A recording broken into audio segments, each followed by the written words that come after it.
You have a loving mother, dear. Cherish her with love and care, for you'll never know her value till you see her empty chair. As her daughter, that I, for one, took her achievements for granted. The Iron Age. Very kind-hearted, soft-spoken, a very strong personality. She was the most courageous woman. Towering influence on my life. While working for my master's in management, Sulochanaka's example guided me like a beacon in an area of darkness. Such was the sharpness of this great lady. She fought, rebelled against the system.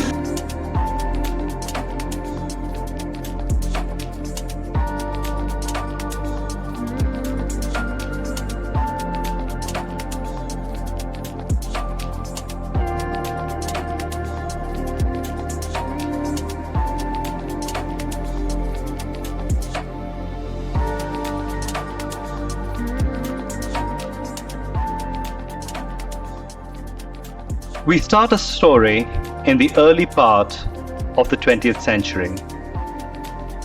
The venue is a small hamlet called Kasaragod on the border of Karnataka and Kerala. The Putli family has 3 sons, Shivan, Umanath and Mukund. Their father, Gopal Krishna Putli, is a clerk in the office of the Tehsildar. The mother, Rajivi Bai Putli, is expecting their 4th child. On the 15th of September, 1910, is born to them a baby girl. They name her Sulochana, the one with auspicious eyes. She was the only girl child ever born to them. The rest that followed were all boys. Gopal Krishna Putli found that he prospered since the birth of Sulochana. Every month, he would have Sulochana deposit his salary into the family kitty. Those were the days of high child mortality. Unfortunately, the tragedy that occurred rendered Sulochana a child widow. And according to tradition, she was married at the age of 8, when she could hardly know anything about the world. But within 4 years, she became a widow. The life of a child widow in early 20th century India was a cursed existence. The only way out of this cursed existence was to go out and get an education. She had made her mind up. She revolted. She revolted against a system which discriminated widows, kept them under bondage.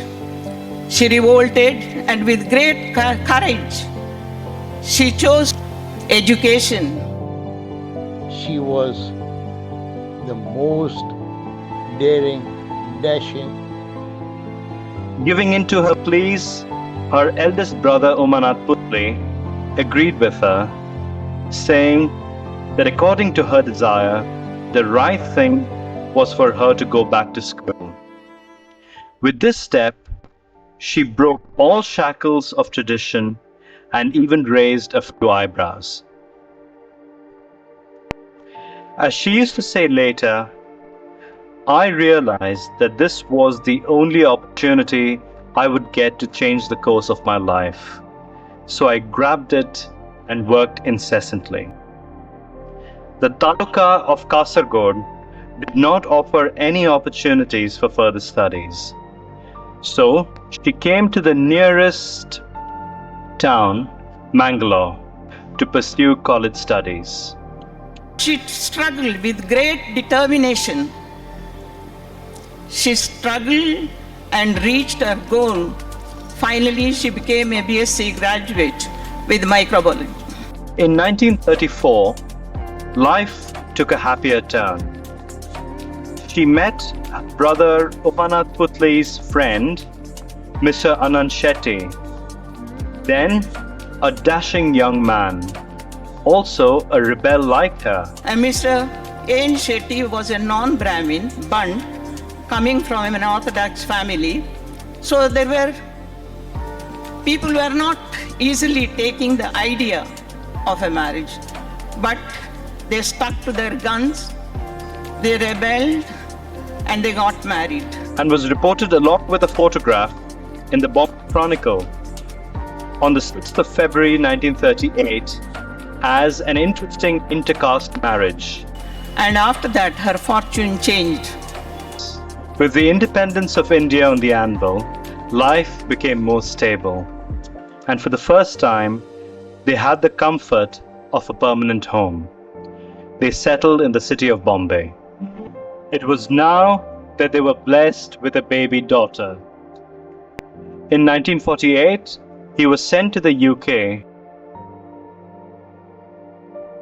It was then that Mrs. Sulochana Sheti, now a young lady full of enterprise, having an only daughter who tended to be a loner, decided to do something about it. She would collect the neighborhood children in her home and soon had them clustering around her, coming to listen to stories, play games, sing songs, and on the whole, have a good time. And she would always say, all of you all are angels too. I used to wonder what she's trying to tell us that. Love for the kids and love for the school and love for teaching. It was thus that the seed of the Little Angels High School was sown. The name Little Angels was inspired by the works of Madame Maria Montessori. She built the school from ground up with great difficulty, despite lack of resources. Accommodation now was a great problem. With the goodwill she enjoyed, she was able to acquire a military barrack on rent at Sion. For several years, the school was housed in the temporary barrack. The school, the new building that stands, was like barracks. Whereas we little children would run from one end to the other, from one door to the other, because each classroom had 2 openings. She allowed nothing to interfere with her devotion to the school, for the sake of which she bore insults and faced threats. By the year 1960, the school had grown so much in popularity and in number of students that it was again necessary to look for more accommodation. By now, Mr. A.N. Sheti, who had retired from government service, became her pillar of support. And they would complement each other so well because both were soft spoken and very, very approachable, which I think every leader today should be. The Angels Education Trust was thus formed with the cooperation of a few friends and well-wishers. Her brother, Mr. Umanath Putli, became the founder chairman and, known for his philanthropy, was kind enough to make available a plot of land. We didn't realize how much effort she had put at that time, but now we know that she was the backbone of a school. With zero technology, she quite efficiently ran the school. Now that I'm approaching 65, I'm glad that my father paid attention to Mrs. Sheti's wisdom. The co-ed system had imbibed unknowingly in me camaraderie, friendship, and respect for girls. She took me under her wing at a time when people said that I was lost to society and would never do well or even get past high school. She provided me an opportunity to achieve what then seemed impossible to most others, including my teachers in an earlier school. And that was a first-class performance at the SSC examination. She was knowing my parents and my grandparents, and hence I was questioned very often in the class. I had to be very attentive as the report would reach home the same day. She was soft and understanding. That is how she connected with us, or rather, that is how we could connect and confide in her. Our founder principal, Mrs. Sulochana Sheti gave priority to education, but the cultural flow was always there, and we were encouraged in sports too. She was very caring towards all her students. This is what made my school into an institution that has been a pride of place in every student's memory and resumes.